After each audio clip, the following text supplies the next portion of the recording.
Okay, this is the 2025 prediction I have come up with for Tesla for their future results. So it does include how many vehicles I feel they're going to sell. So we'll see how you'll you'll see what I'm looking at. So the first thing is how many vehicles are they going to sell? The big one here, obviously, it's going to be Fremont, Austin, Berlin. Those are going to be a lot of the base going forward for Tesla. Just because those are going to slowly creep up. But the main thing is going to be Shanghai. So what I've done is I've broken down into the different factories and the product line. So Shanghai, 1.1 million vehicles. Fremont about 500,000 vehicles. Austin again about the same. Berlin's probably going to be a little bit higher because of the faster pace they'll be able to get that going. I look at it from the standpoint Berlin already has their processes started already, so they should be getting a little more threes and Ys out if they're making threes. I'm pretty sure by 2025 they'll be making threes in all their factories. It'd be a minor line. It'd be similar to what they're doing with the S and X line, but I think that's kind of what I'm looking at. S and X, even though 73,000 is roughly where they're at right now, give and take a slight increase. But I'm also adding on the Roadster. I think the Roadster will be out by then, and they'll probably use the S and X line to make the Roadster, or they'll have it kind of combined into that line. Cybertruck is going to be the big one for Austin. I'm looking at 750,000 for Cybertrucks by the end of 2025. It may not hit that mark, or it may go over that mark. I have no idea, but these are just my rough ballpark estimates. And then, of course, the total is 3.5 million vehicles. Now, there's a caveat here. Shanghai may go higher. I stress that may, because it was recently announced that Shanghai, Tesla in China has purchased another plot of land inside of Shanghai, specifically for another factory. So that will definitely increase production. Now the question is, when will it start construction? When will it start production? And will they split the factory workers at Shanghai and send half to the new factory and keep the other half there? It depends upon how they're going to do it. Are they going to go with all new staff there? Because if they do all new staff, they're going to have to do this little ramp. If they bring their staff that already trained at Shanghai over, that's going to rapidly increase the production really fast. All they have to do is just get the suppliers to split their loads up, and they can start really ramping really fast while they train more workers.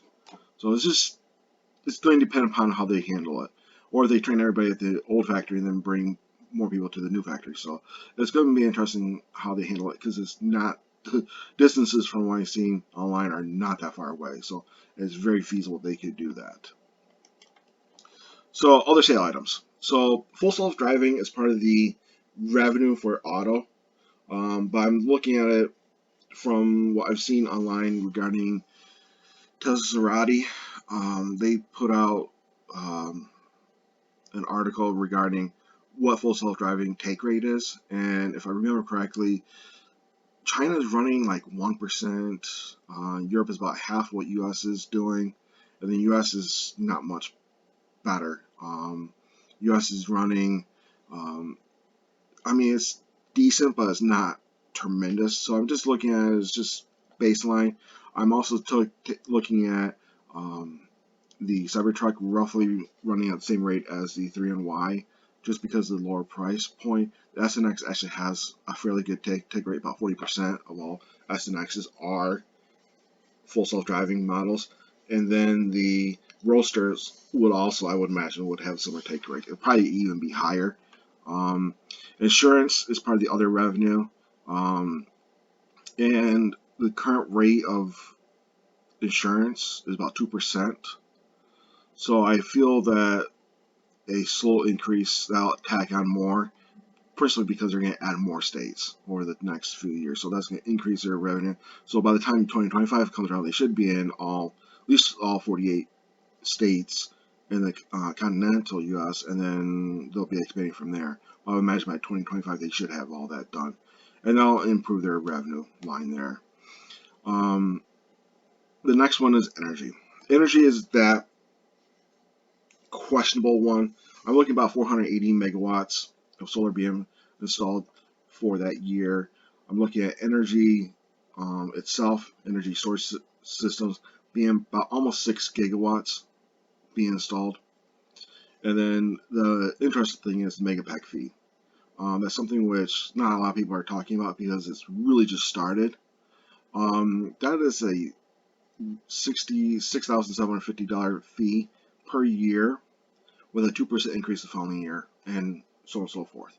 So it really does make a huge difference in the energy part, because that's a maintenance fee that they charge for the megapacks, and as they sell more and more megapacks, that's going to increase their energy line dramatically. And then expansion in charging stations to all battery electric vehicles. That's also going to improve their other income line. That's going to be a huge driving force for them. So here's the revenue. So what I have here is all the revenue minus credits, 174, $429 million. So 174,000. So that's $174 billion. Understand that that would put them roughly from the 2021 numbers, roughly a third in gross revenue for auto. And that's, mind you, that's even before, or that's after you take into account the rental. So it depends upon how you look at the numbers. If you look at total revenue for a lot of these companies, they're still going to be, most of them have what's called a finance arm. So it basically helps buyers finance their vehicles. Stellantis, which is number 3, if I'm not mistaken, on the list, does not have a finance arm until just recently. So if you look at it, I mean, they purchased the finance arm in last year, at the end of last year. So they're still relatively new in that regard. So it's going to become an issue of like, how do you consider it? Because Tesla does do a loan program, I believe, but they don't really break it out. I don't know how they handle it.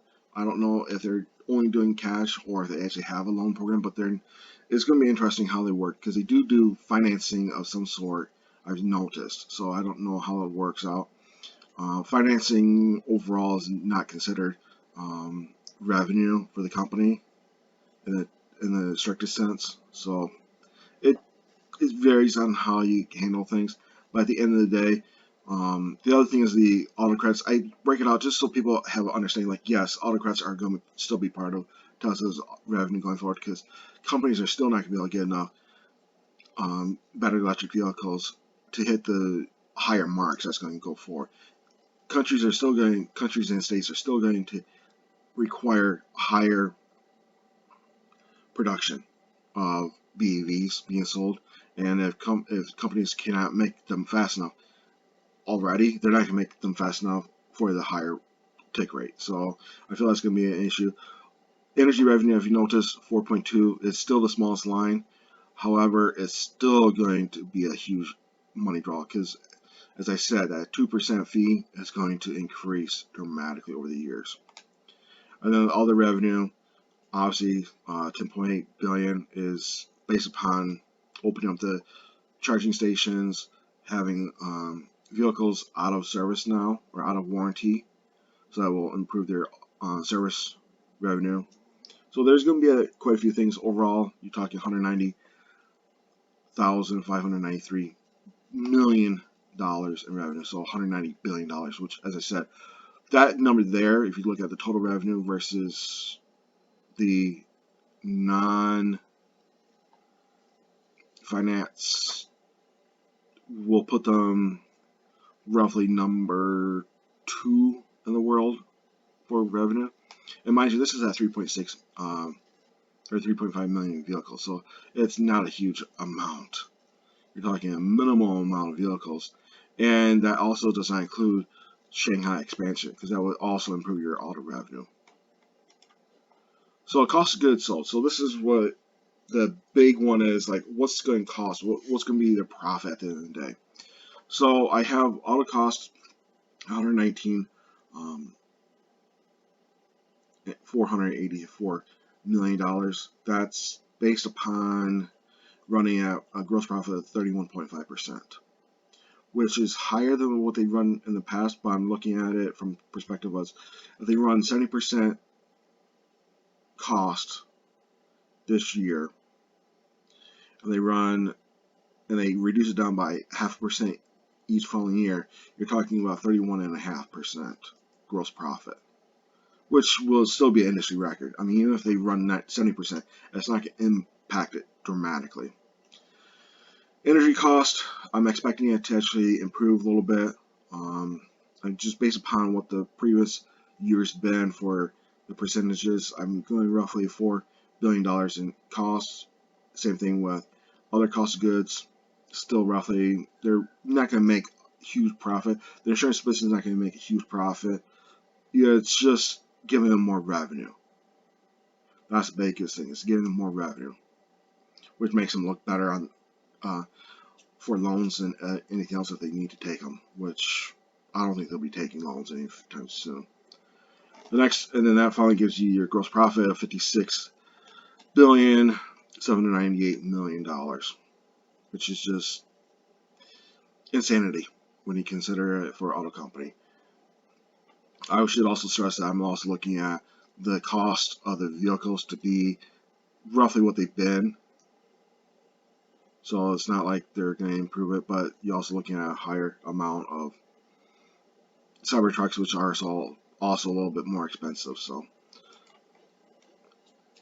operating expenses and income. So this is after you take care of your fixed costs. So R&D, I'm still expecting them to be spending quite a bit on R&D, about $2 billion per quarter in 2025. That's going to be high, but I think Tesla's going to be putting a lot of effort into making more vehicles by 2025, and that's going to be where a lot of their stuff is, because they'll be really focusing on a lot of different vehicles by this time and really expanding out their portfolio.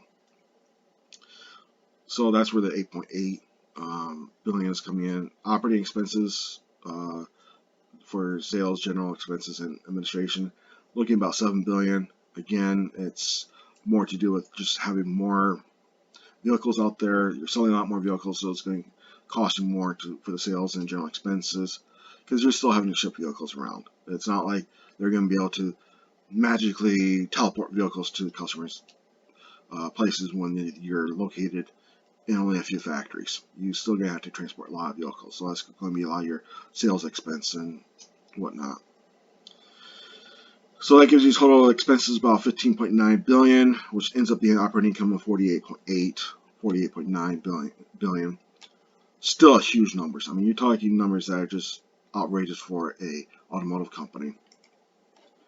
Share income. So this is a lot of your additional costs that you come up with. So interest, expenses, gains, and other income, that's going to be a positive number. It means it's going to add more revenue, and mainly due to the fact that if you look at their 10Qs and 10Ks, they've been investing a lot in bonds, and that's going to provide a lot more interest for them, so that gives them better deals. And the other thing is that they're not having loans, so that reduces down their interest expenses, so they get interest gains, and then the other income is just other things that they have. So that adds on more income, and then the provision for income taxes. I'm looking at roughly a 10% tax rate overall for the target world. That's roughly after you take out some other things you can do. So you're talking about 4.1 billion in taxes. So that gives you net income of 37 billion. Your net income for subsidiaries is, I look at it as a loss in that regard. We'll see what ends up happening with subsidiaries, but I look at it as like you're probably going to lose about $100 million. It's not a huge deal for Tesla. I don't think they're going to be concerned about that. And then finally, earnings per share. So depreciation, DIA, you're talking about 7.6. I think it's just going to be mainly depreciation in that regard. And that gives you your stock base and the stock based compensation. Obviously, that's a pretty high number for the year, but it's also, you're probably looking at another financial agreement with Tesla and Elon Musk regarding his CEO compensation. So who knows what that number is going to end up being. And then EBITDA, you're talking 51, so that gives you your $51.5 billion. And then net income attributed to common shareholders, which is also adjusting a few things in and out. That gives you about 39.5 billion. Shares, I'm still expecting them to have 1.1 billion. Now, that will change if and when the split occurs. If it happens, there's still talk about whether that split was going to happen or not. I have not heard anything yet. So that's roughly 1.1 billion shares. It may change to 3.475 or 375. I shouldn't do the math in my head like that. But if it does, you just divide the earnings per share by a third. So instead, $45 per share, you're talking $15 per share, which is still a huge number. So how does that work out? So the question now comes is your price targets. How do you come up with your price targets? So a lot of places will get a general idea what your income is going to be, and then they'll set your PE ratio, your price to earnings ratio. What is going to be your number that you're looking at? So for me, if you were to just strictly consider Tesla a automotive company, you're talking 20 PE ratio is reasonable. 30 is a little high for a strictly automotive company, but when you tack on the other aspects that they do, energy and other things, you can really see a 30 to 40 PE ratio being legitimate. In that case, you're talking about quadrupling. So you're talking, if you do a 20 PE ratio, you're talking $900 price target in regards to EBITDA, which a lot of people actually use because that takes out a lot of the miscellaneous things that are not really important for what the company's earnings really are. So that's your 900 price target at the low end. However, because Tesla will be adding a lot more factory capacity by this point in stage, I would imagine people will still consider at least a 40 to 50 price to earnings ratio, which will more than make it 2,200 for a price target for 2025. So that's where you have to look at is like, what's your growth potential going forward? By 2025, Tesla's going to be on the midway point of the curve, of the S curve. I don't think they'll be at the beginning of the S curve like they are now. They're at the middle by this point stage. At 3.3 million vehicles, though, you're talking pretty fast growth rate once you start making more factories or expanding the current ones that they already have. So it's going to be depending upon what happens. I'm also looking at some other issues for Tesla. They really need to get Fremont rebuilt, as I've stated in the past. They need Fremont rebuilt so they can actually get production faster occurring at that factory.